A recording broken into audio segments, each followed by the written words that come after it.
Magandang araw mga kabayan. Ngayong araw naman ay magluluto tayo ng ginataang tuna.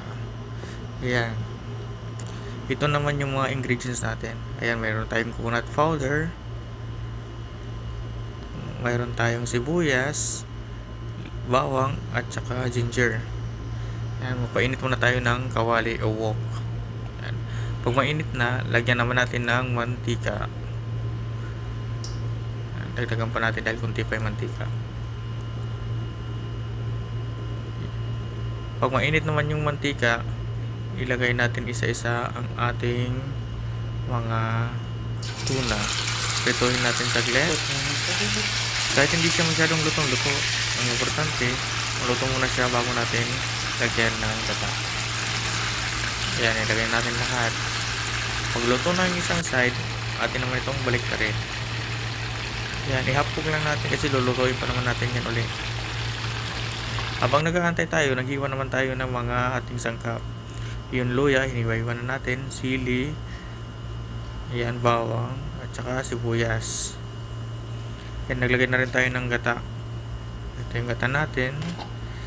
Ito rin yung ating suka, dato puti. Baka naman. Yan, pagluto na yung ating tuna, isit aside muna natin yan. At tayo na mag-umpisang magluto. Magpainit muna tayo ng kaldero. Ayan. Yan, pag mainit na yung kaldero natin, maglagay naman tayo ng mantika. Yan, pag mainit na yung mantika, ilagay natin yung bawang. Yan, prituhin muna natin saglit hanggang sa mag-brown siya ng konti. Yan, ilagay natin lahat yan.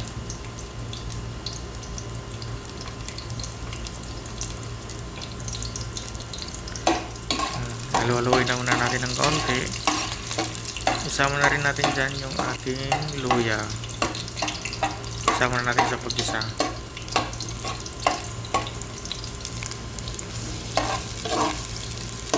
Isa-isa haluhaluin ng konti para lahat maluto.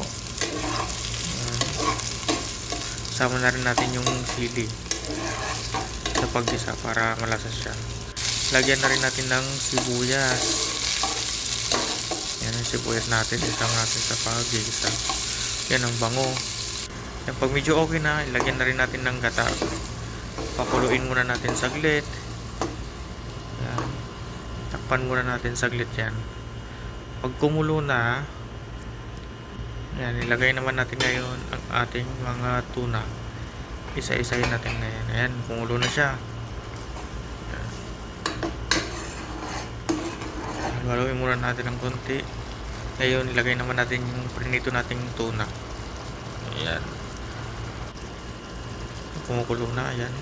Lagyan na rin natin ng paminta at saka suka para matimplahan na. Estimate nyo lang po yung suka na ilalagay nyo. Kayo na po yung bahala mag-estimate. Ayan, halinalo na lang muna natin konti. Pakuluin. Takpan muna saglit. At ayan. Medyo luto na yung ating ginataang tuna. Yan, malapot na yung sabaw. Yan, luto na po yung ating tuna. Tingnan mo yung consistency ng sabaw. Yan. Yan, sarap po niyan. Kain po tayo. Yan, hanggang dito na lang po. Maraming salamat sa panonood. Bye bye.